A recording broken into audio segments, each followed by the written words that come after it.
Welcome to the Pigskin Party Podcast, the only podcast that combines real NFL analysis with a splash of pop culture and a dash of the random.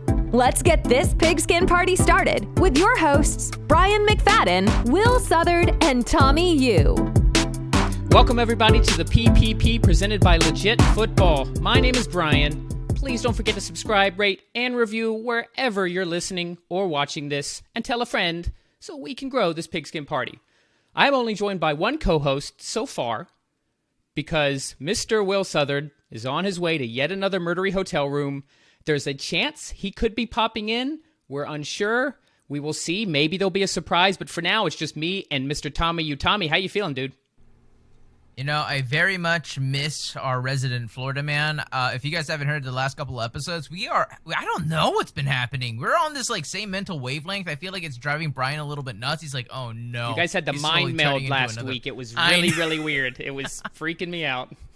You know, I can't help that Brady's the GOAT, and he says go Birds here. It's just a special moment we've had, so I'm definitely going to miss him, but I'm hoping we do get a cameo from him soon. Why don't you use your mind meld connection to Mr. Will, to the show so he can actually participate this week instead of doing whatever he is for work. Okay?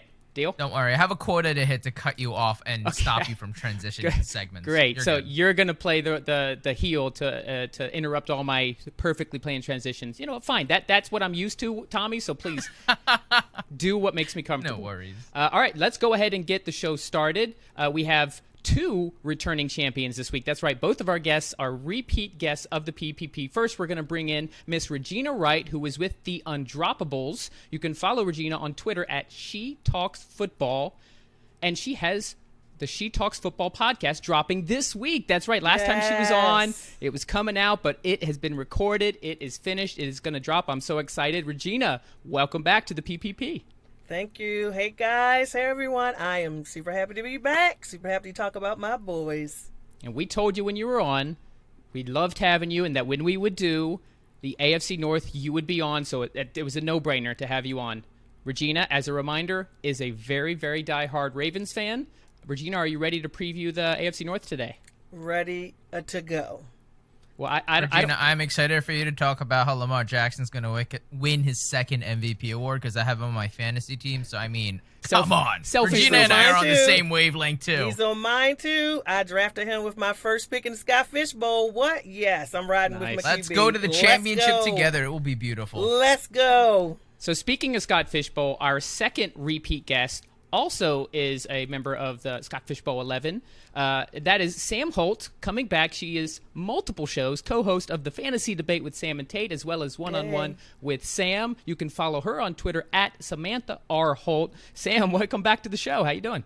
Good. Thank you so much for having me back. I really appreciate you guys reaching out, and I love getting to talk with Regina again. It's good to see you, and I feel like we have such a good rapport. I don't feel like it's going to be heads butting when I talk about my Steelers and you're talking about your Ravens. Yeah, and I actually found out right before we started recording from Regina that you two had met virtually, and I'm like, okay, look at that, small world. And I also noted that you're both so nice that you're probably not going to be. This is not going to be a contentious division rival type of preview. This is going to be a nice, cordial. Let's just go stick with the facts. That's just me trying to pick a fight with two lovely people, and then them drowning me with kindness. I'll be like, no, you suck. Be like, you know what? That's okay. And I'll be like, oh no, this isn't working. Tommy, your approval rating is going to go so low after this episode because you have to play the Will role. You have to play the role of the heel. So, yeah, good luck with that. We are not going to waste too much time today because we are so excited to have Sam on, but Sam is in extremely high demand, understandably, so she does have another show to get to. So we're going to switch things around. Normally, we go right into the news, and trust me, I know how much news dropped today. I could not keep track. I think my phone was about to explode from overheating from all the insane news. We will be getting to that. But we're going to start with the division preview because while we have Sam on, we want to get her thoughts on, of course, her Steelers, but also the rest of the division. So we'll do that, and afterwards, Sam can stick around for as long as we'll have her, but we know that she's on a schedule. Then we'll go in and we'll talk about some news. So let's go ahead.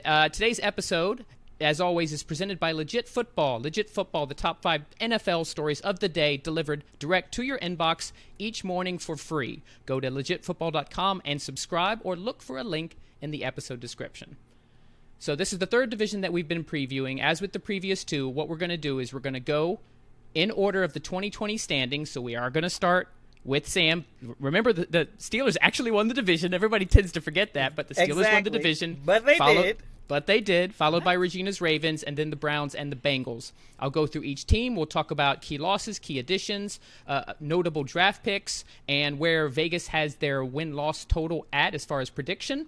And then we will talk about each team, the four of us here, and five if Will magically shows up, but I'm not putting any stock in that. And then at the end, we'll go around and give our honest, hopefully objective predictions of where we think the standings will go. So we will go ahead and jump right into last year's division winner. That is the Pittsburgh Steelers. Started hot, 11-0.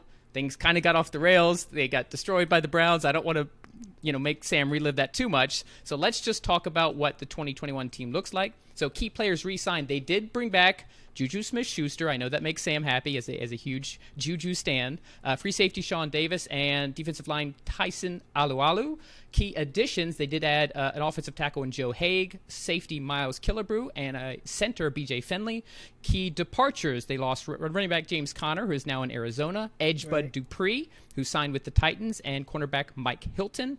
2021 key draft picks, running back Najee Harris in the first round, tight end Pat Freiermuth, I may be butchering that name, and offensive I did know where he was from at least. Offensive guard Kendrick Green, and the predicted Vegas win totals is 8.5 wins. So Sam, obviously I have to start with you on this. What is your outlook for the Steelers in 2021? In terms of games won, because I definitely think we're going to win more than 8.5 games. So I'm going to go on the over there. All right. I understand that Ben is old, so he's not built to last. He's not built Ford tough. He's like built to kind of keep the tires on, and then you have to change the tires out every couple games. So I'm very aware of the weaknesses in Ben, but what you love is you're consistent in the volume. You've got 3 wide receivers that always end up with over 100 targets each. You love that in fantasy, so there's great value there. And then we got just this chef's kiss in a running back in Najee Harris, who's going to totally revolutionize our entire running game, and I cannot be more excited for this guy to join the team. Not only is he going to be an every down back, but he's going to be utilized in the passing game a lot. I'm so excited for this volume and for this running back who's already going really high in a lot of drafts. Do you think he can overcome the offensive line issues, though? That is really the big question. I don't think we're really questioning Harris's talent at this point. It's without the right kind of line. They've had a lot of losses, whether it be retirement or release. How do you think he can overcome that?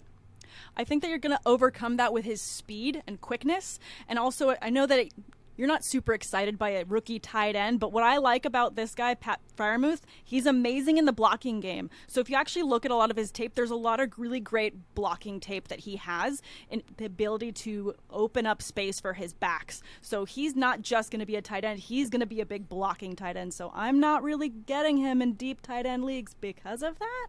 So I'm just thinking he's going to be used in a lot of different blocking schemes to help open him up. Plus, we do have 3 other wide receivers that the defense still has to cover. So I think there's a lot that's going to be on the field for defenses to worry about that's going to give Harris just enough time to get open, make the big dynamic play. That's a particularly good point, is if you can spread the field, that actually can overcome. And last year, Ben led the league in time of release. So it could be a matter of they don't get to the pressure in time, maybe get Harris out on some outside runs and some screens and something to get him in space and use that speed. I could see that. Yeah, and it's because he can't scramble. Unfortunately, Ben is a brick wall. He's not really a scrambler anymore. He's so fat. Old Ben could. Apparently, he lost weight. That was like the big thing on Twitter for a day. I don't really think he's lost weight. I think it was I don't either. He looks exactly the same. Really? It looked like he lost like 25 pounds to me. Y'all don't think it looked like he lost weight? Maybe in his beard. I think he shaved it, and it looks like he lost weight in the beard. I'm totally harping on my own quarterback, and I'm totally fine with it. But we don't need him to be the quick guy in terms of footwork. I need him to stand there and just throw it, and that's what he's great at doing. So he's going to do the job he's already good at. I'm happy. I mean, he is hard to bring down, though. He's hard to bring down. Former linebacker. He's hard to bring down. So that's the thing. If he does stand there and you get at him, it takes a lot to bring Ben down. So it takes a village. I saw that picture on Twitter. Yeah. I saw that Twitter. My first instinct was like you, Regina. I'm like, oh, he does look slimmer. And then I don't remember who it was. Somebody posted, might have been Will Brinson from CBS, a side-by-side of Ben at 2020 camp. He looked exactly the same size. I'm like, oh. Really? So I think it might be the beard. Whatever angle they shot him at, he looked slimmer, and he's been touting, I'm trying to do the Tom Brady diet thing or whatever. But no, I think he's exactly the same. Regina, let's go to you as the division rival. What do you see? How do you see the Steelers projecting this year? Number one, I do not count out the Steelers. I hate the Steelers, but you always have to consider them. Even seasons when you think they're going to be trashed this season, nope, they won't be trashed. So I always consider the Steelers are going to do well. I was going to bring up that O-line.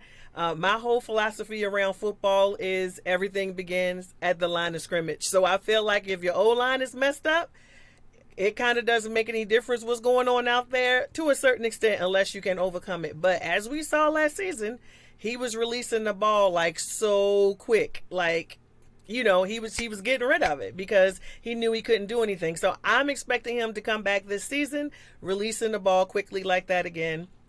I'm not sure. I know they brought in some people for the O-line. I'm not sure if that O-line is going to be up to par or not. We'll have to wait and see. I do think that's still going to be a factor.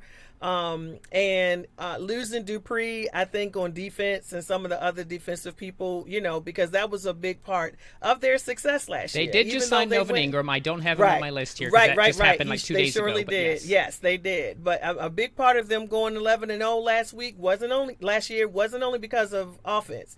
The defense was saving them at the end of several games. The defense came through. So if that defense isn't up to par, then that could spell some trouble. But all in all, as I say, I expect the Steelers to steal. So I'm expecting that we will be fighting with the Steelers. I think it's a possibility we could be fighting with the Steelers, near the end of the season, vying, to win the division. But I never count the Steelers out. I think Tomlin is a good coach. Some kind of way, they find a way to pull it all together. So. And so you're saying you think they'll do over 8.5 wins? Oh, for sure. Yeah. I think that's definitely low. I mean, I was looking at, I think what could come Sam is your BFF right now, just so you know.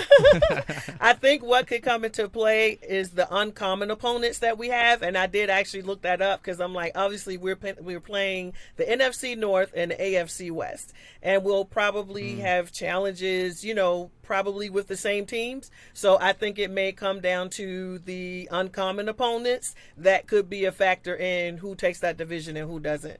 And quite frankly, the fact that the Steelers have the first place schedule versus a team with the second place schedule, that could make the difference between an extra win or a loss.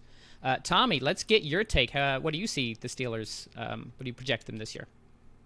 Okay, so I'm going to try to be objective. I'm from Philadelphia, and I am totally that. Hey, by the way, jealous. Regina and Sam were so nice, and Will's not on the show. Tommy, I need you to be the bad guy here. I know. Here we go. Okay. Let me tilt then. Okay, I am like that ugly younger brother that is in the shadow of the big brother with the multiple Super Bowls. Oh, Pennsylvania. Oh, you must be a Pittsburgh. Like, literally, there's Philadelphia, which is essentially New Jersey. And then once you venture like 10 miles away from Philadelphia, everyone is a Pittsburgh fan. And I was so butthurt when I came to that realization because I went to school more around the central Pennsylvania area. Literally, it's Steelers country. Like, Pennsylvania is just Steelers country until you get that little nub at the end. And that's Eagles fans, and that's me. And so you call yourself a nub?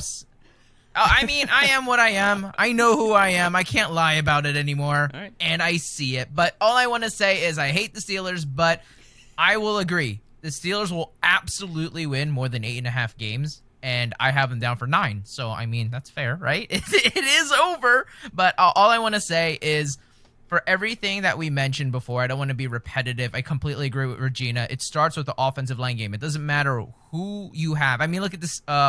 The Chiefs in the Super Bowl. They got absolutely decimated because Patrick Mahomes, I mean, one of the best quarterbacks, one of the greatest offensive weapons in Tyreek Hill, Travis Kelce. It did not matter because he couldn't do anything. And so I think it's a little bit overblown on how people keep picking on the Steelers with their offensive line issues last year. I think with what the Steelers want to do, and the MO is in the blueprints, they have a phenomenal defense. If anything got better, and 2, now they have a run game. I know you can say what you want about the run blocking that they had, but they have the threat of Ben Roethlisberger being able to still throw. He's not the same, but he can still throw it better than half the league, I'm sure. And he has great offensive weapons and wide receivers, probably the deepest wide receiver core. Hold on. I get to thrash him soon. Don't worry. Continue. And so everything on paper gets me very optimistic if I'm a Pittsburgh fan. But here's how it can go wrong. If you look at Ben Roethlisberger, I know we just already brought up how quick he kind of gets the ball out of his hands. They had to throw it a lot. I mean, but that was kind of the personnel from last year. If you have James Conner, who has molasses in his shoes, and you see the wide receivers in Deontay Johnson, Juju, Claypool, you're probably going to be like, throwing it sounds like a good idea rather than, running it with James Conner. So what do? They get Najee Harris. They still have that good run game. So what? They might do that ground and pound, but try to keep the defense honest by throwing it to the 3 great wide receivers and then win it with the defense.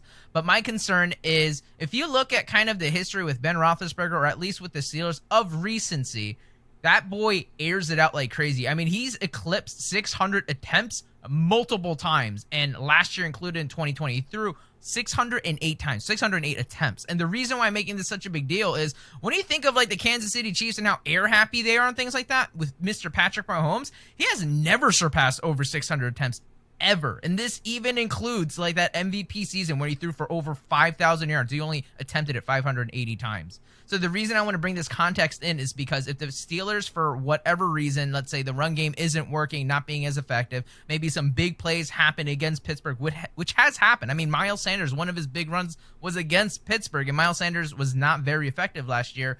So the argument could be made if they're ever forced to start throwing again, they have shown tendencies that they would abandon it.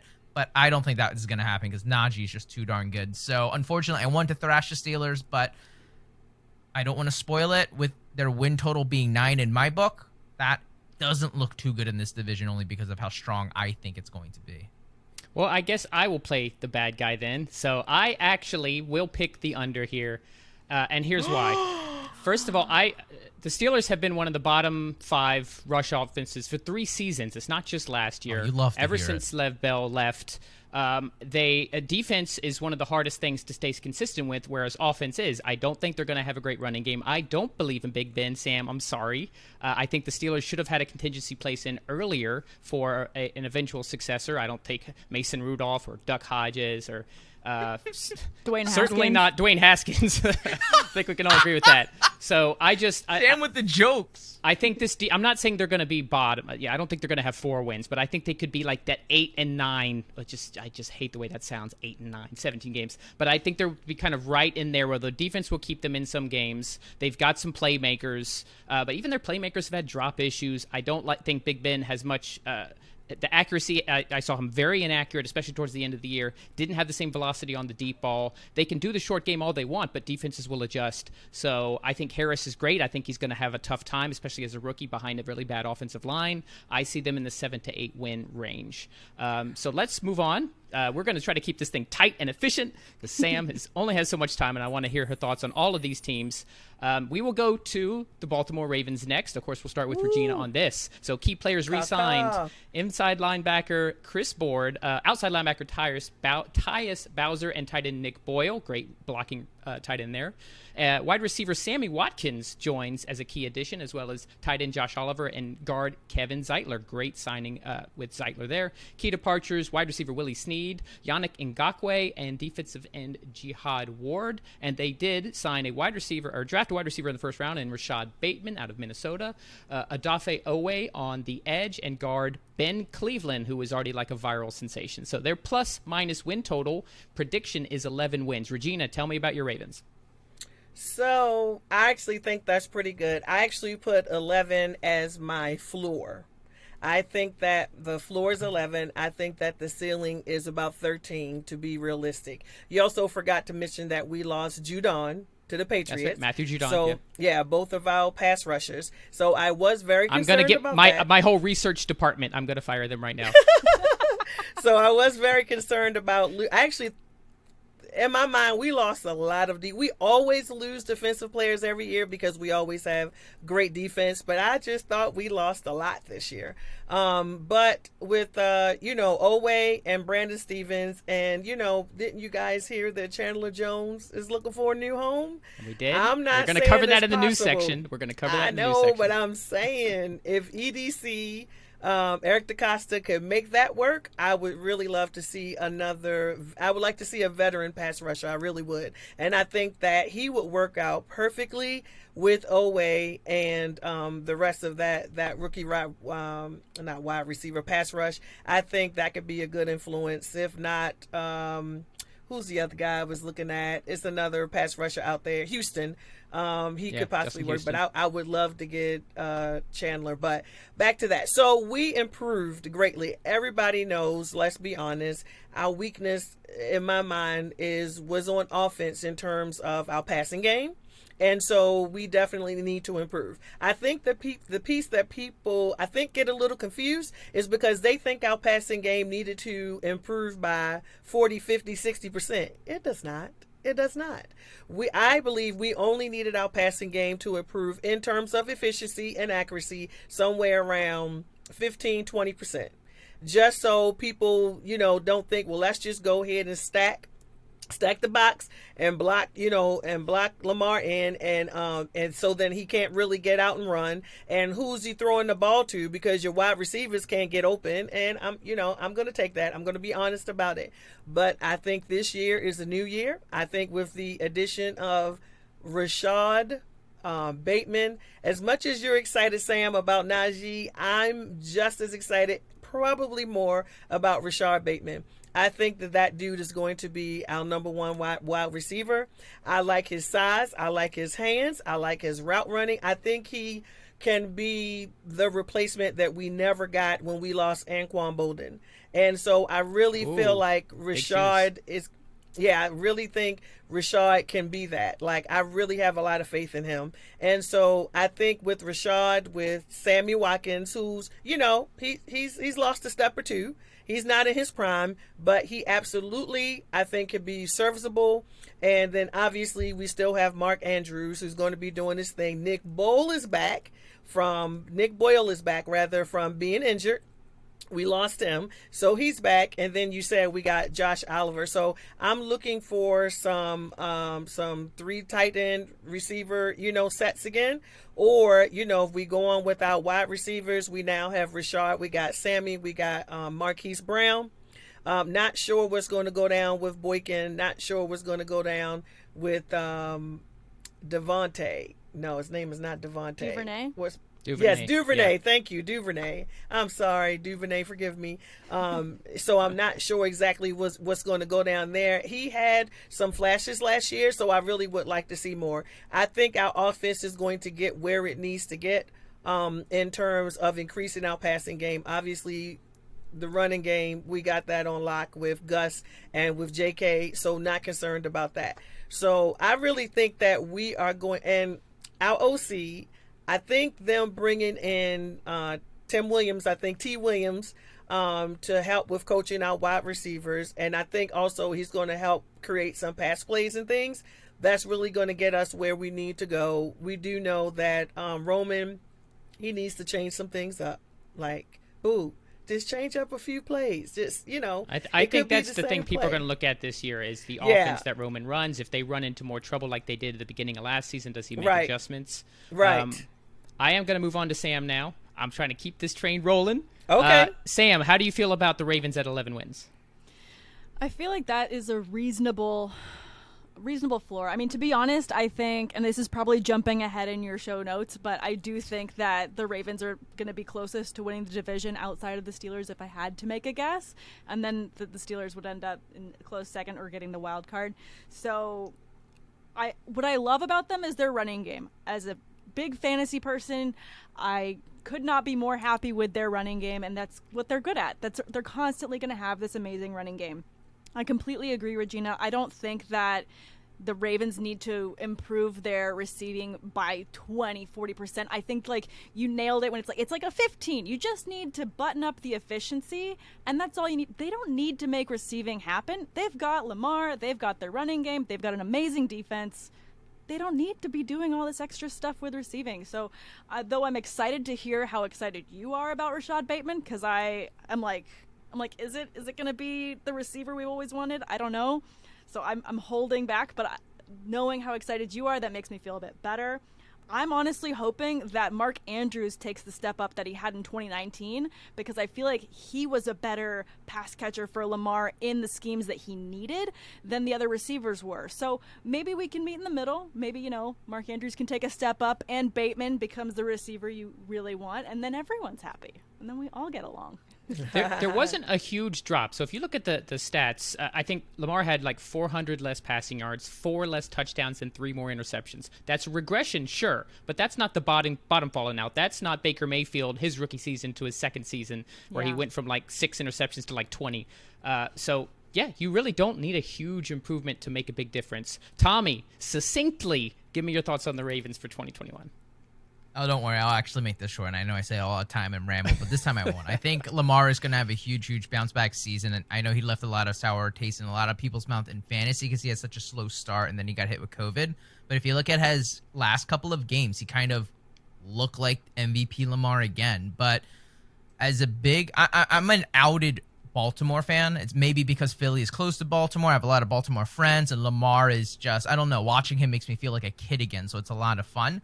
But long story short, I have to end it on a sad note, I guess. I think the Ravens will go as far as Greg Roman will let them. And he has not shown me enough, at least in his track record, to show me that he can do it. He is great at doing lightning in a bottle, being like, oh, look, I have this. And, this is brand new. Of course, defenses can't stop it. Then once they get tape, he's like, oh, shoot, they figured out the scheme. So, same thing I'm happened just with gonna keep Kaepernick doing it at San Francisco. Exactly. Right. Like, let's just keep doing it. And then even Lamar said the other team was calling it out, and he was just like, well, I can't audible. I gotta keep running. I can't just make it up now. And that's why I don't think it is an anomaly that most of their big plays outside of their great runs is Lamar just pulling something out, him scrambling. He's just like, all right, Greg Roman, I'm just going to somehow be so good, I'm going to break out from the limitations. And that's when I believe it's called Truz. Yeah, big Truz. And so, unfortunately, I think he neuters Baltimore, and as long as he's there, I'm hoping he proves me wrong. I love to be proven wrong. Yeah, that's a Will comment. That is offense. A Will comment. You are definitely filling the Will role right now. Yeah, he neuters that whole offense. Sam even had the same look as the Gio Bernard take with your neutered comment. Good job. No, he absolutely neuters offense. You see him, and they're like, oh my gosh, this is going to be such a powerhouse. And then you look over and you're like, oh, wait. Greg Roman's offensive coordinator, so that's fine. If you take nothing else out of this episode, Greg Roman will cut off the balls of the entire. Oh no! 100%. It's a neutered Raven right now. I feel so bad for that Raven. I don't know how it happened. Oh, I do know how it happened. Greg Roman happened. So I'll end it there. So you're going Regina, under 11. I love the Ravens, but unfortunately they are neutered. Yeah, I have them. I know their over under is 11. I actually have them one more than that at 12. Oh, all that, and they're still going to go at 12 and 5. Okay. Yeah, so I actually think that 11 wins is pretty much spot on because we got 17 games this year. I could see them losing 6. 11 and 6 just sounds right. I think that defense is always going to be good. Regina, you mentioned they tend to lose a lot of players, but they train well, they draft well, they coach well. I have enough confidence in that organization that the defense will be, maybe not, they were stellar last year, but they just need to be a pretty good defense. The offense is going to score points. They actually led the league in point differential last season. They had the down, Lamar had COVID. He went into the locker room to take a poop against the Browns and came out and he was a changed man, right? Of course. But I don't see them having like another one of those seasons from 2 years ago where they win like 14, 15 games. So I think 11 makes a lot of sense. I want to see what Greg Roman does. I like Lamar. I don't think he regresses. I think he probably stays right around somewhere between the last 2 seasons. So yeah, I'm actually agreeing with this. I like the 11 win total, and I'm excited for Rashad Bateman too. We can all agree on that. Let's move on to the Cleveland Browns, who made the playoffs for the first time in, I think it was 24 years, won their first playoff game in 26 years since Bill Belichick was the coach, crazy as that is. Key players re-signed. They did bring back wide receiver Rashard Higgins and outside linebacker Malcolm Smith. Key additions, quite a few. all on one side of the ball. So you got John Johnson and Josh Hill, both from the Rams, from that Rams secondary. Jadeveon Clowney on the edge. Defensive end Tack McKinley and defensive tackle Malik Jackson. They did lose Carl Joseph, Terrence Marshall, Tavier Thomas, and Sheldon Richardson. Key draft picks, cornerback Greg Newsome II, wide receiver Anthony Schwartz, and tackle James Hudson. Plus or minus is 10.5. So at least Vegas thinks that Baltimore is going to finish just ahead of Cleveland. Tommy, let's start with you on this one. How do you see the Browns in 2021? Once again, succinctly. You know, I love the Browns because I was able to kind of go over to Cleveland to watch a game over there. But I just feel like they're just not a team that's meant to be good. I mean, their fight song is like, here we go, Brownies. Here we go, woof, woof. Brownies? Why are you calling yourself the Brownies, man? How can you be any less intimidating that? But that's their in team all name? Seriousness. Yeah, I know, I understand that, but let's try to just call it the Browns. Stick with the dog pound. Be like, yeah, Browns, you're the dog, or I don't know what you'll say. But Brownies, I mean, I don't know. It's, once again, you're neutering Brownies the name are of how delicious. fierce it is. Neutering again. Wow, Tommy, why It's the theme today. I don't know what's going on with me, Is but it okay. spay or In all neuter? seriousness, It's the way that the Browns lowering. are built is exactly how I think is should be built to win in the NFL, especially with how pass heavy it's going. You kind of start to zig when everyone is zagging and showing that dominant defense, a very powerful, great Stefanski run game. I'm just scared now, and that's not something I would ever say. And I know coming from an Eagles fan, I'm pretty much scared of any team that has any semblance of talent. But if I'm any other team that's the Eagles that actually can win, if I see the Browns on the schedule, I'm actually, okay, this is going to be this is not going to be a pretty game. It's just going to be grinded out. But honestly, I could say that about facing almost any team in this division, minus maybe the Bengals. But yeah, I think the Browns are going to be really, really good. I know that Samantha said the Ravens, spoiler alert, I'm sure we're going to get to it though, probably has the best chance to win, and then maybe the Steelers. But for me currently, I actually have the Brownies at number 2, and I have them with the 11 wins right now. Okay. Regina, where do you see the Browns for 2021? Yes, I pretty much agree with that. I think it's going to be a 3-head monster getting in to win that division. I would pick the Browns over the Steelers. I just think, at least on paper, that team is a better team. The Browns were somebody to be reckoned with last season. Obviously, they stomped the Steelers, 2 games in a row. That first game, without their starters, and the second time with their starters. That was like slapstick comedy or something. I'm not even sure what happened with the Steelers in that playoff game. But the Browns are a good team. Sam still has nightmares. I think if you go into as an AFC North competitor, I am definitely not overlooking the Browns.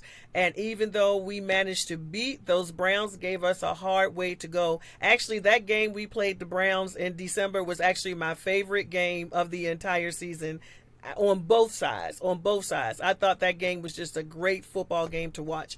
I actually have them going somewhere around 10 or 11 if they're able to pick up where they left off last season and keep going. OBJ is coming back. The fact that they drafted all defense, they sent a message there. They drafted all defensive players. So that defense, I think, is going to be key. And if you look at it, if their defense had been able to respond in the game against the Ravens and some of these other in the game against the Chiefs and stuff like that, they could have won those games. They were close games. So I think the Browns are somebody that, they're coming to reckon some things. And it's no such thing as the Browns going to Brown. I think each time we play the Browns, those are going to be great games. And honestly, I think the NFL is really trying to turn the Ravens-Steelers rivalry into a Ravens-Brown rivalry. I think they really are trying to pin the Browns against the Steelers and the Ravens. Because we didn't even get a Ravens-Steelers primetime game this season, and we didn't last season. So I think that's on purpose, and I think they're really trying to develop that rivalry between the Browns and the Steelers. So I have them for the floor at about 10 or 11 too. I think it's going to be a dogfight. Sam, based on your previous comments, it seems you think the Browns will finish third behind the Steelers and the Ravens. Tell us a little bit more about your prediction for Cleveland.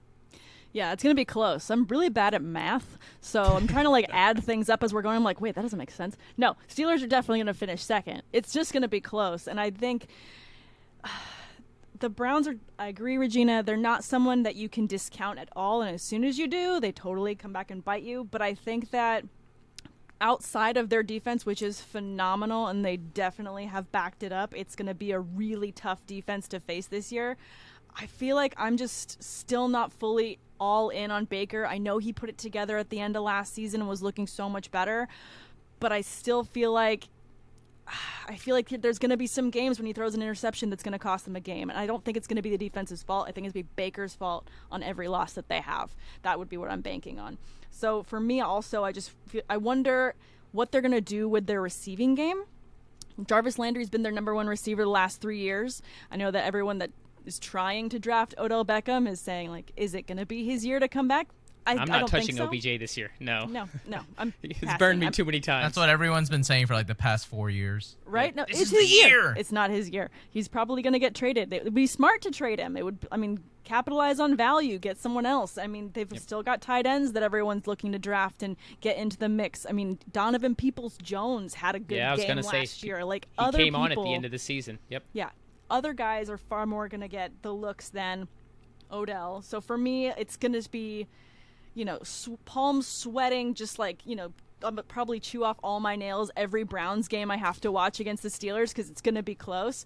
But it's just going to be a game that's won within inches, lots of shootouts. So if you're drafting players on the Browns, or you're drafting players in this division, which you're going to love, is it's going to be shootouts in terms of high volume points. So that's what I love about them. Thank you for the points. I appreciate it.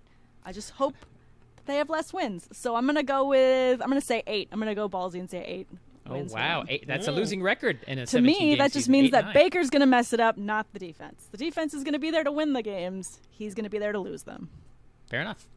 So I'm not necessarily a Baker believer, but I tell you, I'm a Kevin Stefanski believer. I think the offense that Stefanski set up with that run-heavy offense where Baker does what he does best. He works very well as a play-action, accurate quarterback. A lot of people don't get on him. The problems Baker has is not because he's inaccurate. He's actually a very accurate quarterback. It had to do with his decision-making, especially when he was under Freddie Kitchens. He tended to just scramble and try to make crazy plays and wasn't going through his progressions, and the play calling itself wasn't very good. Stefanski seemed to fix that. You've got, I think we can all agree, probably the best running back tandem in the NFL with Chubb and Kareem Hunt. You've got a very good offensive line. Even without OBJ, the team actually did better when OBJ wasn't in there. If he's in there and they can make it work, that's only a bonus. Peoples-Jones, I'm with Sam. I saw a lot of potential towards the end of last season. He really started to click, and I think he's going to be an exciting one to watch. Rashard Higgins has always been dependable, and of course Jarvis Landry. They've got great tight ends. They've got a lot of weapons. Their biggest issue last season was on the defensive side of the ball, and they just upgraded that majorly.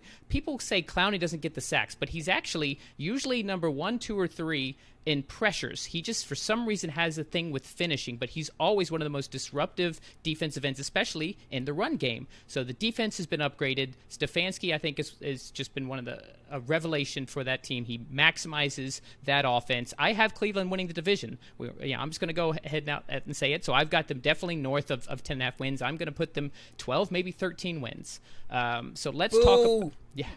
We'll all go around and remind everyone our exact order of picks, but let's go ahead and finish with, I think, a team we can all agree is at the bottom of this, poor Cincinnati, and that's the Cincinnati Bengals. So key players re-signed: quarterback Brandon Allen, running back Samaje Perine. That's kind of bad when these are the players that are key. Key additions: right tackle Riley Reif, cornerback Chidobe Awuzie from Dallas, and defensive end Trey Hendrickson. Definitely a nice pickup there out of New Orleans. Key departures. Where's Will when we need him? Gio Bernard, the departure of all departures, leaving the Bengals. Wide receiver John Ross, and then key draft picks Jamar Chase, offensive tackle Jackson Carman, and Joseph Osai. Their plus or minus win total is 6.5. Sam, how do you see that win total? Do you think it's accurate? Or do you think they'll go below that?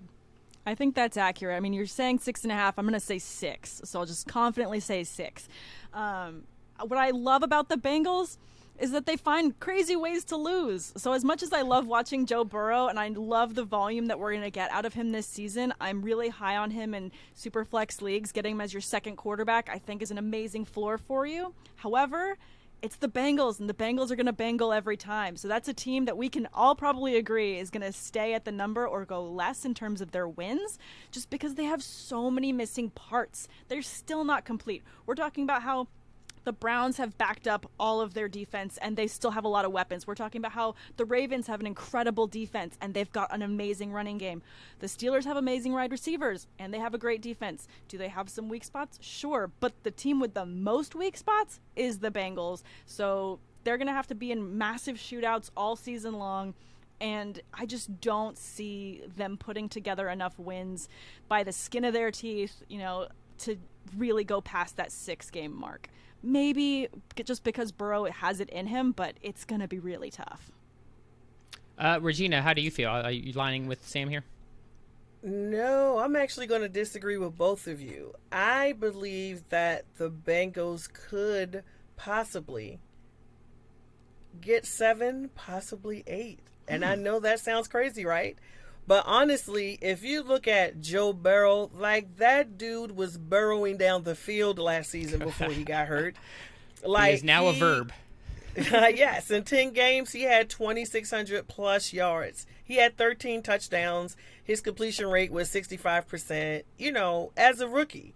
And if that dude had not gotten hurt, who knows how many more games they might have been able to pull together. That O-line, again, my philosophy, everything begins at the line of scrimmage. We know the O-line was terrible, and he was able to do that running for his life. He was still able to put that together. And they have some people coming back. They had a lot of injuries. And I didn't realize it till I looked up some things. The Bengals had a lot of injuries last season. And so he's actually getting who was it? Trey Hopkins back, the center. Is coming back. They signed a right tackle, Riley Reef or Rife. Yep, Riley Reef. Yep. So they got some improvement on that O-line. You talked about the offensive tackle Carmen that they got, and then they got Chase, Boyd, and Higgins out there, and Burrow. So, they're going to be able to put some offense on the board right there. And then their defense is not the strongest, but again, they picked up Trey Hendrickson. Larry Ogunjobi. They drafted Osai. So I don't know. I'm not. And in the DBs, Chidobe Awuzie and Mike Hilton. I'm saying their defense is not going to be a Ravens defense or perhaps a Steelers defense, but I think they're going to be able to put a few more games together than maybe what we're giving them credit for. So I'm going to give them 7 and possibly 8. I really am. I don't think the Bengals should be overlooked. Tommy, do you agree with Regina or Sam? I am going to say if the line is 6.5, I do take the over. I think they have 7. I feel like I've been taking over in every single kind of you're so optimistic odds that we have seen. The Eagles fan, This is the time that you're optimistic right now. Yeah, we're optimistic when we talk about other teams, not our own team. We all know that. But in all seriousness, I love Burrow. I think he's similar like Lamar. He's good enough to overcome the coaching. And I am not a Zach Taylor fan ever since that hire kind of came across. And I've been on the show outspoken saying he has done absolutely nothing.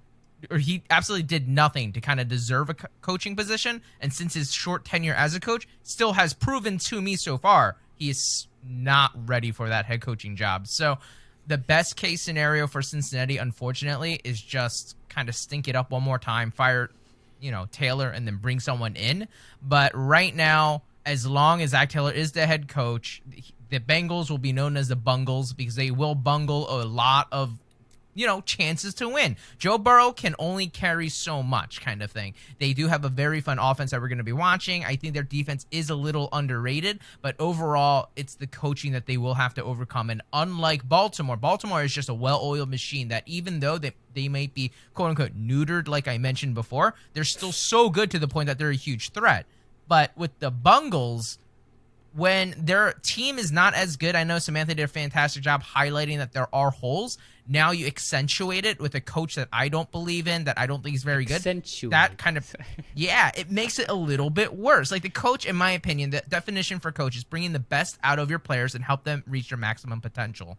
Zach Taylor does none of that. So I feel like take the talent you already have with Cincinnati And instead of bringing it up due to coaching, bring it down a little bit. And the team itself already isn't good. So now you're saying, Tommy, that doesn't make any sense. You just said you took the over and That's got exactly 7. what I was going to call you out on. Like you said, over, but this team's going to suck. I'm like, it doesn't really make sense. No. So I'm kind of playing two fantasies right now. Saying, just because I'm saying I'm taking the over doesn't You're trying to mean make everybody happy, fantastic. Tommy. It doesn't work. Exactly. I'm just trying to sit on a fence right now, try to be the good guy, and now I'll try to be the bad guy. But overall, I think Joe Burrow is going to he's going to will his way to those 7 wins. It's not going to be pretty. At the end of the day, you're going to be like, holy crap, they won 7. That's pretty good. But I'm hoping that it's going to be ugly wins where it's literally Joe Burrow flashing to make it happen to the point where we're saying, all right, Zach Taylor is not going to be the coach that's going to take us to the Super Bowl. Get out of here. So I'd still do take the over, though.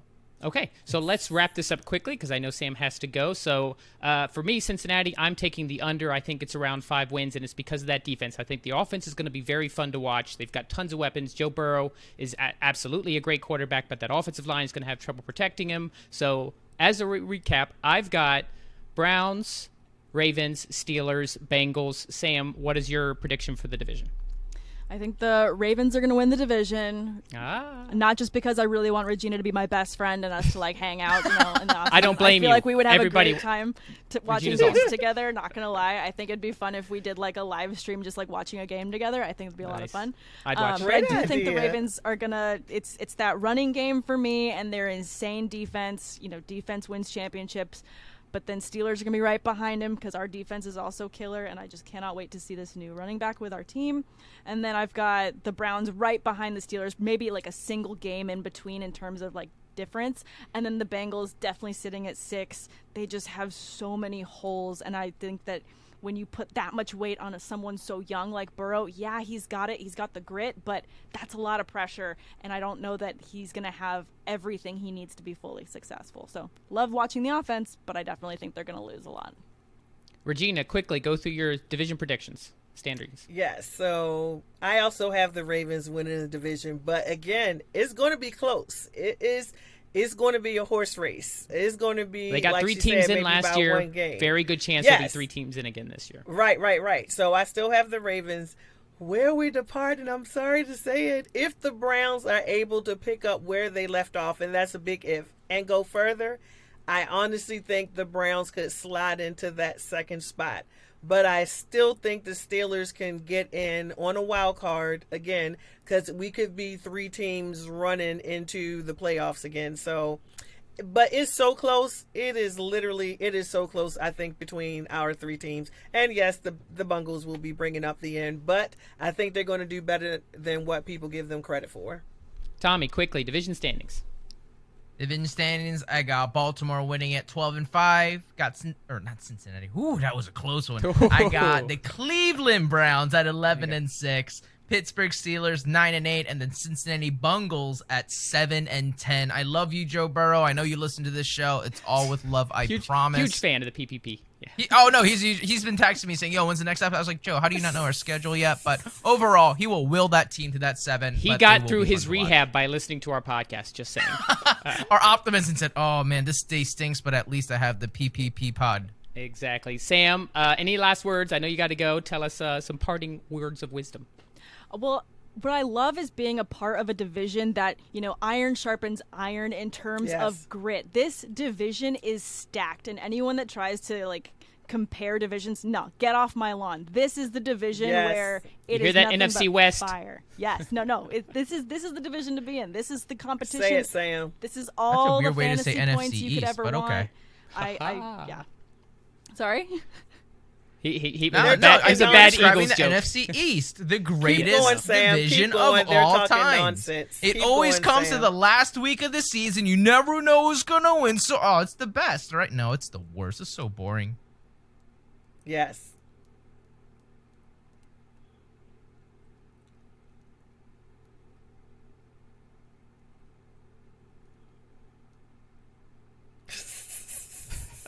So descriptive. For the record, as an Eagles fan, I like to be handed wins. I'm okay with that. I'm sure you are. Well, I know I am now looking forward to the Regina Sam live stream every Sunday, so stay tuned for the news on that. Sam, thank you so much for coming on. We'll have you on again. We'll do some more fantasy content when the season starts. Have fun on your next show. Thanks again for coming on the PPP. Good seeing you, Sam. Always fantastic having Sam Holt on. But this is not the end of the show. So we've got a lot more to cover. We've got a lot of news. A lot of stuff happened today. Awesome job with the AFC North preview. And we're going to keep our division previews going right up until week 1. But let's get to some news. So NFL vaccine. So this is something I already had. Before all the news dropped today, I wanted to talk about this anyway. The memo came out last week that from the NFL that said COVID-19 outbreaks that were traced to an unvaccinated player or staff member could warrant a game forfeiture, meaning that team would automatically lose for their teams. If this would happen, both teams would actually forfeit their salary, so now they're going after players' checkbooks. Nobody has a checkbook, but bank accounts. I don't know why that was my first instinct is to say checkbook there. The announcement prompted a backlash from players on social media, such as DeAndre Hopkins, Cole Beasley, and others. In addition, unvaccinated NFL players will be subject to a fine of $14,650 every time they violate a COVID-19 procedure, such as not wearing a mask, or there's going to be like little bands they have to wear to identify them as unvaccinated. Regina, I want to start with you on this because you mentioned that you opened a clubhouse room specifically for this topic and that you talked for hours. What are your thoughts on this whole vaccine protocol and game forfeitures and all of that? Yes. To be honest, I have a very big problem with it. I do agree that the NFL, since it is a corporation, it's a business, and we know it's about business, it's about money. So they had to come up with some type of protocol or some laws. But my issue is with the fact that you are targeting players or staff who have the right to exercise agency over their own bodies and say, okay, so you have the right to choose to not to take the vaccine, but we're going to make the punishment so egregious, we're going to make it so punitive, it's going to put so much pressure on you from the other players or the team and the staff. Like basically, we're somewhat coercing you into getting the shot anyway, even though on paper you don't have to. But based off of the rules that's coming down, because that's a lot of weight for a player to carry, that a game, they can lose a game. Losing one game could be the difference of making it into the playoffs or not, making it as a wild team or not, and touching their money too. Now they're losing money. So they've made it so punitive that I feel like they're kind of taking away the choice of the players or the staff to not. And we understand this is a public health issue. It is. It is truly a public health issue, and everything that everybody does affects someone else. It really does, and I'm not sure if everybody understands that, and that is true. However, the fact that the memo came out targeting, people who are unvaccinated, why didn't they just say, hey, if there's a breakout on your team, this is what's going to happen? I would not have had a problem with it at all, because they're trying to protect their business. But the fact that they said, if there's a breakout on a team and you have an unvaccinated player or staff, this is what's going to happen. I think that is a dangerous precedent to throw out there. And I think if this is going to ride for the NFL, what is it going to lead to? I'm always looking at decisions today. How can they inform or affect decisions in the future? And I feel like this would really be setting possibly a dangerous precedent that can spill over into many other areas of our lives. And I am not in support of that. Making the rule, period, I'm good. Targeting unvaccinated players, I don't think is cool. And let's look at the science. Even though you are vaccinated, you can still come down with COVID. Example A, the coach from the Colts, the Colts Wright. Coach.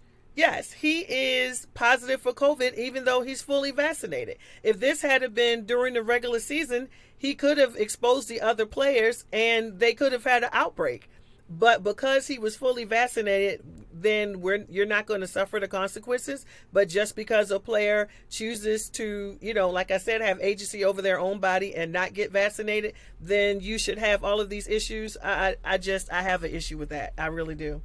I will add a little bit of clarity. So if there is an outbreak, it's not just if there is an unvaccinated player, it's if it traces to an unvaccinated player. So if the unvaccinated player is essentially responsible for the outbreak, that's where the penalty would come in according to this. So in other words, simply having a team having a outbreak and having an unvaccinated player. Oh, I found an unvaccinated player. No, it's specifically if that's the cause.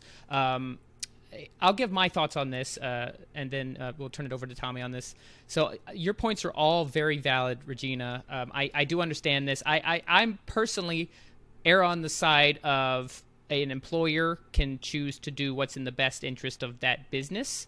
I don't think, like, this isn't a government. This isn't a country where their people are citizens and the people have certain rights. No, this is a business where they're being paid millions of dollars, and in order to properly function with that, the best chance of that business functioning properly is through vaccinations. That doesn't mean it's foolproof, but if we're just talking about what's the best odds, the odds are best to function in a normal environment and get the most amount of revenue if everybody's vaccinated. So I don't like the way they went about it. The fact that it's like, oh, well, if this, then this, then this. Yeah, they're essentially saying we're penalizing the unvaccinated.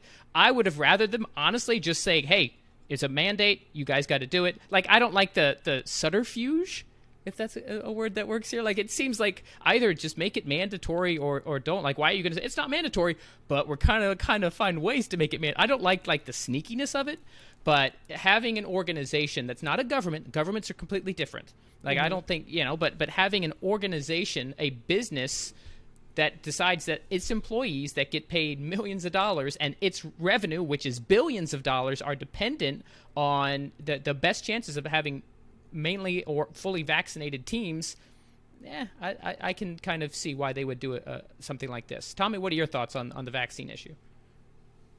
RELAX. Relax, people.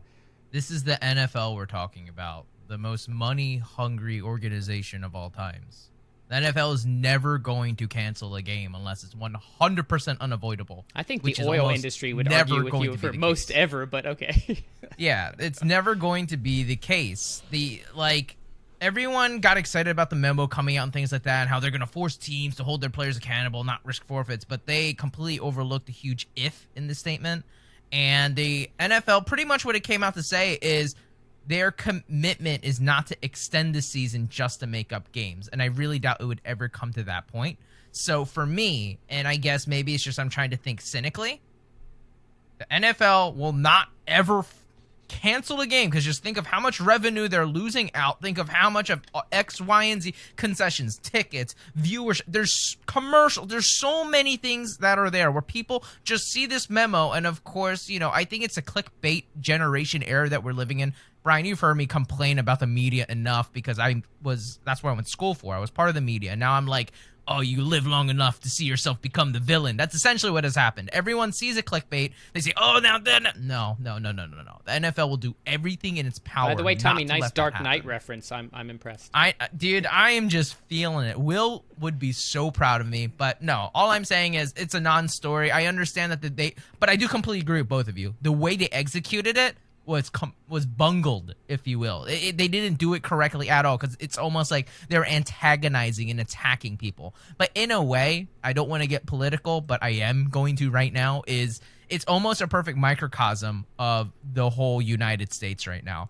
There's a mandate of this and that kind of going out, and then there's a select few that speak up saying, no, I don't like this, I don't want to do this, blah, blah, blah, blah, blah. And then, of course, then the government / in this scenario, the NFL, then goes about trying to alleviate the issue, but they just make it worse because they're just so unclear of what they're asking for.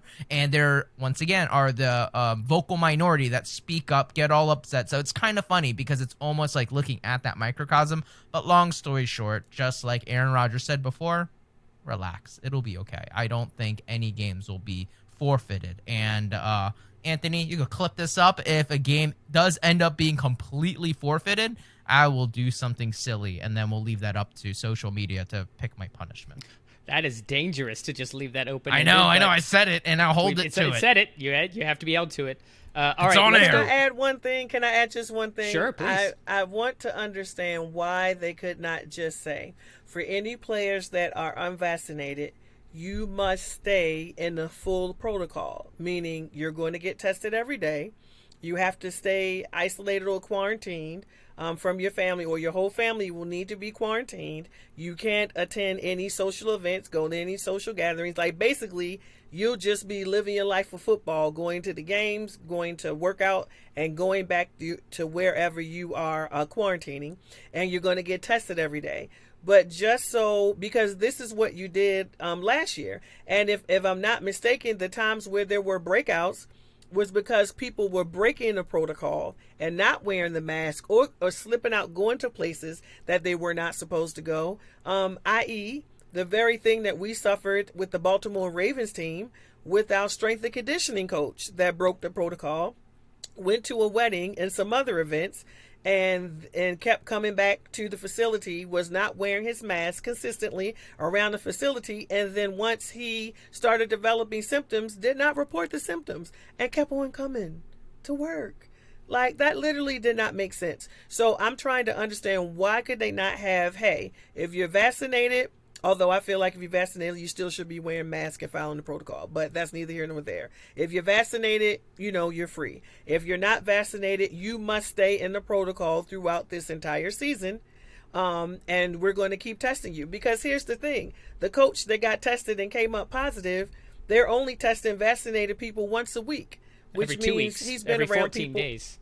Oh, is it 14 days 14 for them? days. Well, they're only required. They might test more frequently. They're only required to test vaccinated people every 14 days. Which means he's just possibly exposed more people during that time. So the approach, I still have an issue with the approach. You need to have a plan. As I said, you need to have something. And if they had just said, this is what we're going to do, I'm fine with it.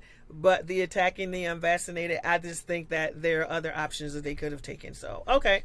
I'm going to stop beating the horse on that. Well, they do. I'm going to channel my inner will here and try to stop Brian from making a beautiful transition and just say the devil's advocate here is they could have released a perfect protocol, but the vocal minority will because it's such a polarizing topic, like you mentioned. Oh, we will test if you are unvaccinated and you test, or if you just test positive at all, you'll be living in a bubble essentially. Then these vocal minority, whether it's Cole Beasley, Nuke, or maybe some new person will say, "Oh, now we have to live like robots. Now we're living in a communist organism." Like, they'll say something dumb. So I feel like I absolutely agree that the delivery was completely messed up, but I still strongly believe no matter what the delivery was, even it was pristine and perfect, there were still going to be people saying, this isn't fair. You're attacking me. And I'll be like, bro, come on. Kind of like what Brian said. This is not the government. Like, if you don't want to get a vaccine, that's completely okay. But you're just not going to be working for the NFL, or it will have negative consequences because, once again, you're employed and they're coming out with a rule. It's like, hey, wear your seatbelt. No, I don't want to. Oh, okay. You don't have to, but if you don't wear a seatbelt, you can't work. It's kind of similar to that. I mean, come on. And to be clear, they do have that same those protocols in place, Regina. Unvaccinated still have to get tested daily. They still have to wear masks everywhere. They still have very, very similar protocols to last year. This whole thing is on top of that. The whole, fine, and although the fine technically is for violation of the protocol. There's not a fine for unvaccination, but you have to follow the protocol if you're unvaccinated, so vis-a-vis. Anyway, this won't be the last time we hear about this. We'll have more to report. Vaccination numbers are actually very high now in the NFL. Maybe it ends up not being an issue. Let's go through a few NFL quick hits. A quick reminder, Our NFL quick hits is I'll have a news item. I'll throw it to one of you. You'll give your thoughts, and we'll move on to the next news item because there are a couple of things that we'll go into it more in depth, and I want to make sure that we don't have a 2-hour podcast. So the first one, I will start with you on this, Tommy. Michael Thomas, so former All-Pro wide receiver for the New Orleans Saints, just had ankle surgery last month in June, and he was put on the PUP list today, physically unable to perform, and could miss the entire first month of the season. Your thoughts? I'm just so confused. I think I had the same reaction, almost the consensus of everyone on Twitter or the NFL universe when everyone said, wait, is there a specific reason he waited until now? And everything I heard has been speculation. Everything from, oh, he might have had a procedure and everything thought that they went well. Then he came back to practice and realized they didn't recover quickly enough or properly. So then they just found out now they are going back. Or everything from Michael Thomas had a follow-up to the procedure and then he missed it and he never went. And now he realized. So there's a lot of rumors going on. But my main takeaway is Michael Thomas, when I think of him, I don't think of like some grizzly old vet. I'm like, oh yeah, he's been in the year only like 3-4 years, which is somewhat true. He just came into the NFL kind of late. So he's already like, 27, 28 kind of thing. And now he's going to miss significant time once again after he missed a lot of time last year. And now what I'm thinking is, and I know I tried to be more grounded and not want to be, crazy speculation, but this is very reminiscent of me with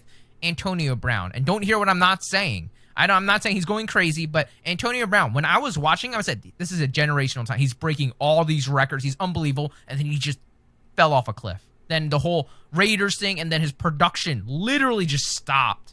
And when I see Michael Thomas, I was like, man, this guy is getting 1 billion catches. I know Drew Brees is no longer there, but even some of the games that Drew Brees wasn't playing, if you extrapolate the numbers, that's still phenomenal. He had some games with 7 or 8 catches with Taysom Hill at quarterback. So. Exactly. He's a great player. But now, with all these weird things where, he punched someone in the locker room, he got suspended, and now he awkwardly gets this procedure done that's going to, impact almost half the season. I'm thinking, what is going on? Even if he returns, at least in a fantasy aspect, how much is he going to be able to contribute? I just don't know. I don't think he's washed by any means, but there are just so many question marks when I hear Michael Thomas now where I feel like he's souring. And I know he's soured in the fantasy community, but I know this is a more NFL news topic. I'm just more interested to think, hey, whenever all this is over, I know a lot of New Orleans fans are really frustrated with him, but all I have to say is when everything is behind him, when he's fully healthy, is he still the same Michael Thomas? I feel like overall he missed a full season, but he kind of played. I don't know. Is there longer term damage? So it's just a really weird story to follow, and it still keeps me scratching my head till this day. Something to monitor. 2 seasons ago, he set the NFL record for receptions in a season. Since then, not so much. We'll have to see. One last thing is you can't guard Mike if he's never on the field. So I guess his username true. checks out. Still That's can't true. guard him. Yep, very true. Regina, you mentioned this earlier when you were talking about the Ravens. All-Pro pass rusher Chandler Jones requested a trade, according to ESPN, from the Arizona Cardinals.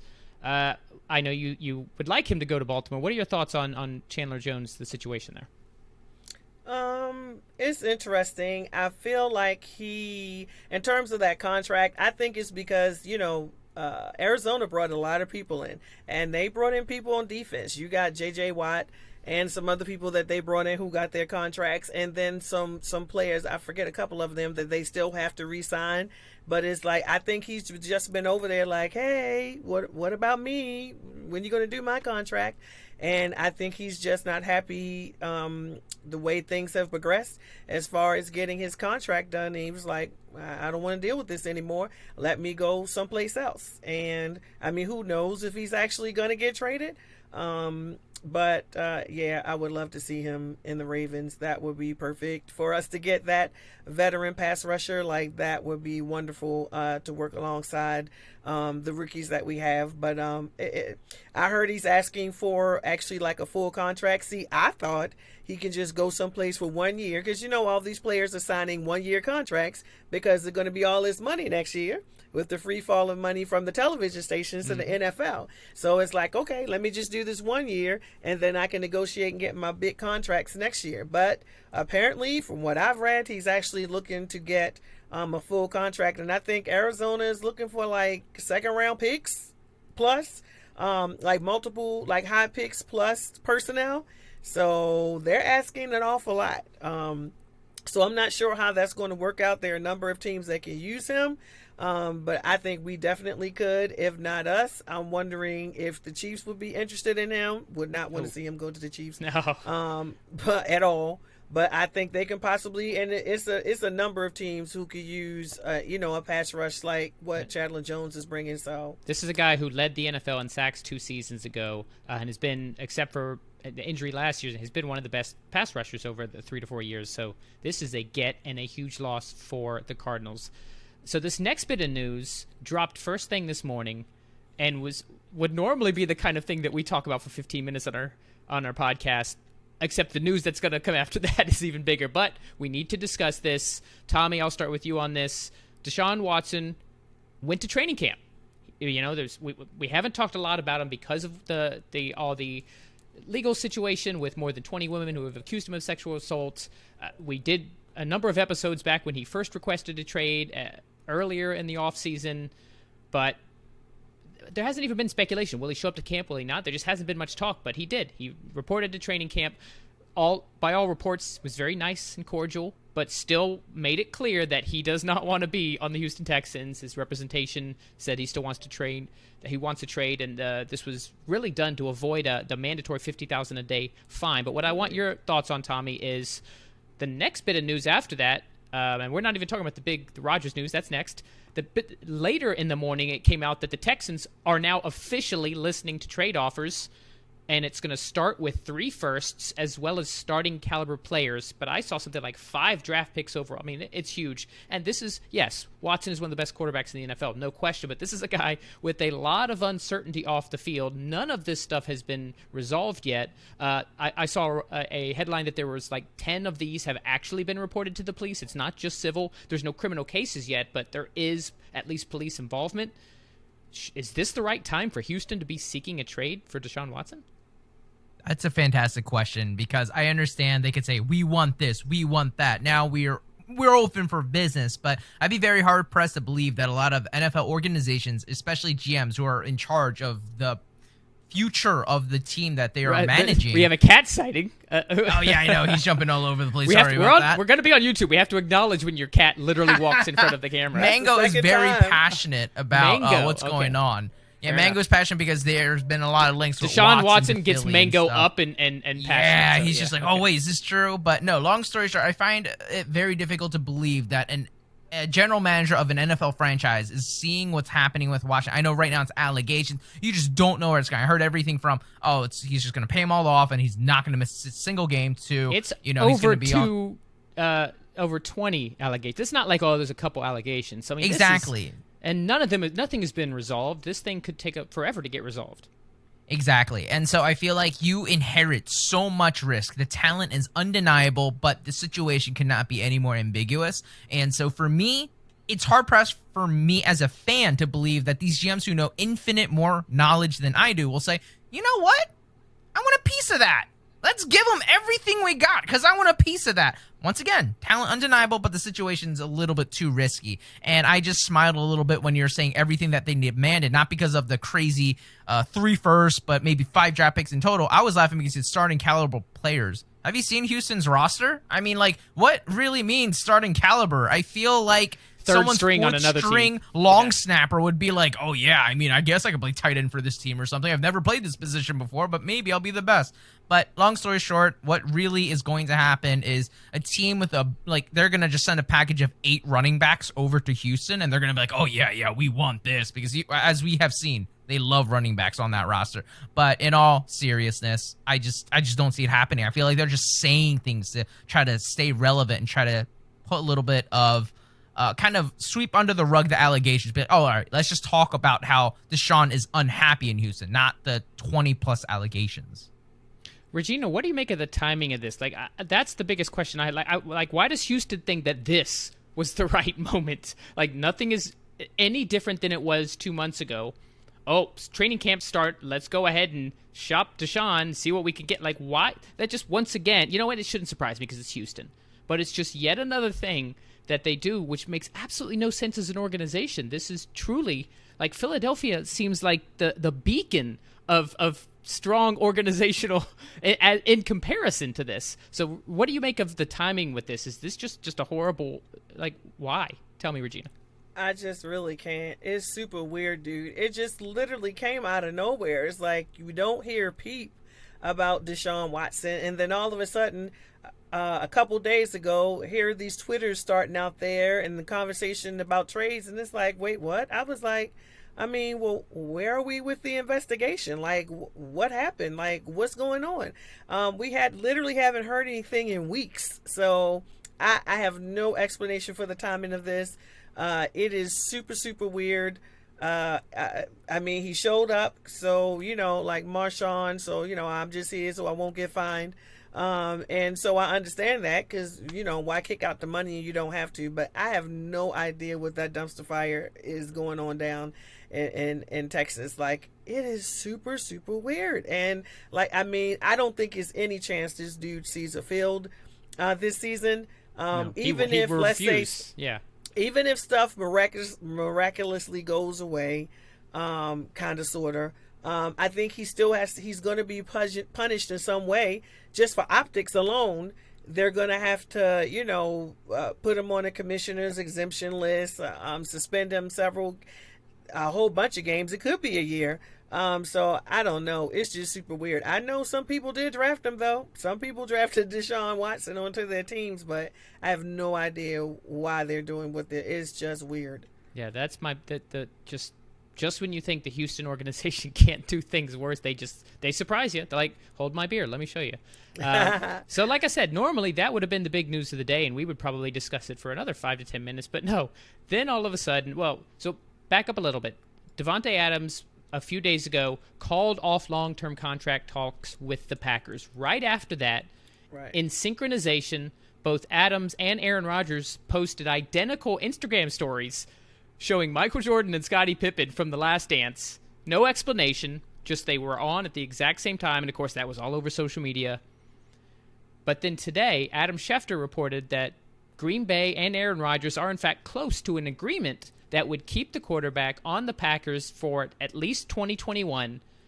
But the big caveat seems to be that what Rodgers would get in return is some sort of agreement to move him next season for 2022, which, let me remind our listeners, if you've been listening for a while, we actually covered this exact thing about a month and a half ago, because Peter King put in his article, Good Football Morning in America, that he actually recommended the best way forward for both parties was for the Packers to convince Rodgers to play one more year and then trade him in 2022. So we, on the Pigskin Party podcast, did a Flavor of the Week topic called 2022 Aaron Rodgers Destination. So nailed it. All right, Regina, we'll start with you on this. Well, this is a lot to digest, but what are your thoughts on the current Aaron Rodgers status? And we're going to be releasing this on Wednesday, so by then he could be literally practicing in training camp. But what are your thoughts? So obviously the handwriting is on the wall. For what I understand, you mentioned about those concessions that they made so that he can be traded someplace.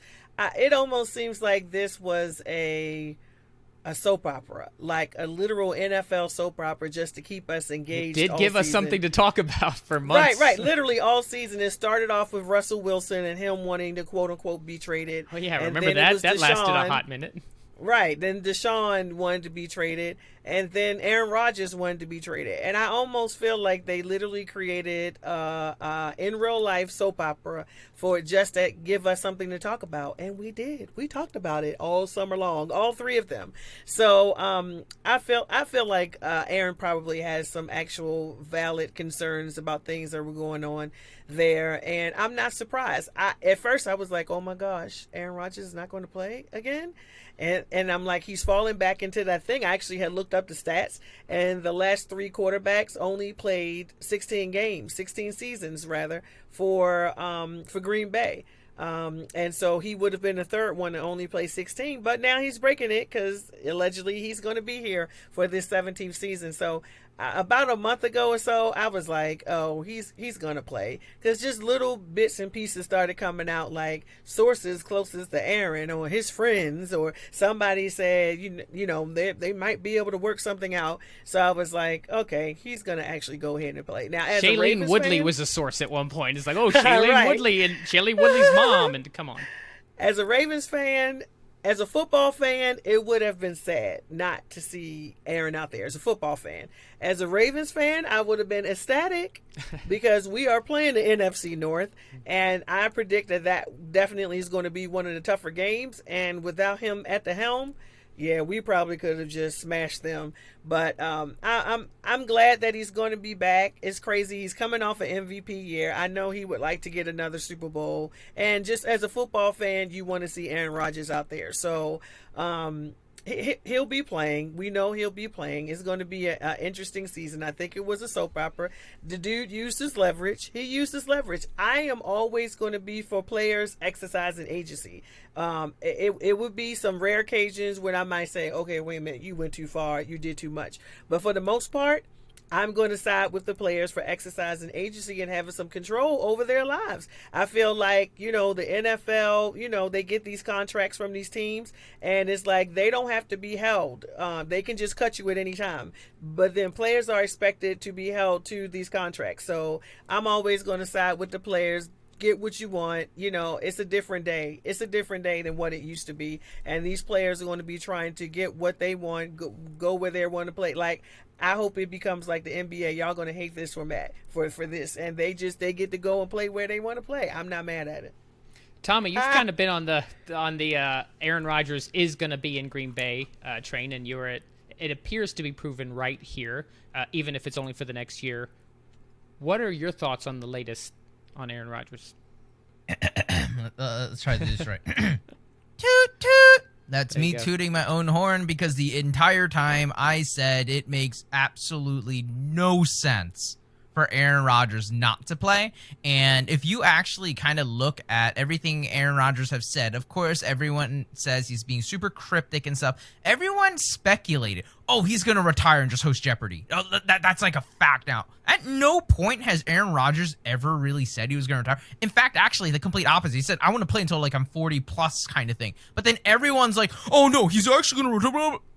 This is why I hate the media, dude. Like, a lot of the time, I understand we're an NFL podcast. We like to tell stories, but the other media, the ones that make fake headlines, trying to get these clickbait saying, he's actually going to just retire if he doesn't get traded. All we do is we talk about, we analyze those fake headlines. Exactly. And so it's just frustrating for me to hear people making up a narrative and running with it as if it's reality or if it's true, just because we can't latch on to something that's more exciting. Whereas for me, fortunately, it's like I have this machete just chopping down all clickbait, being like, all right, let's get to this source. I'm like, I understand Aaron Rodgers being cryptic, but why are we saying he's going to all of a sudden retire if he doesn't get traded or blah, blah, blah, blah, blah. But long story short, I'm happy to say the PPP pod got it right and said that, hey, he's going to stay, and kind of like what you said, King was right. He might play this year and get traded next year. So it's very interesting. But to me, I understand everyone was freaking out because it's so juicy. They're saying they're this close to a deal with Rodgers coming back and kind of finalizing things, and you already foreshadowed what that might look like.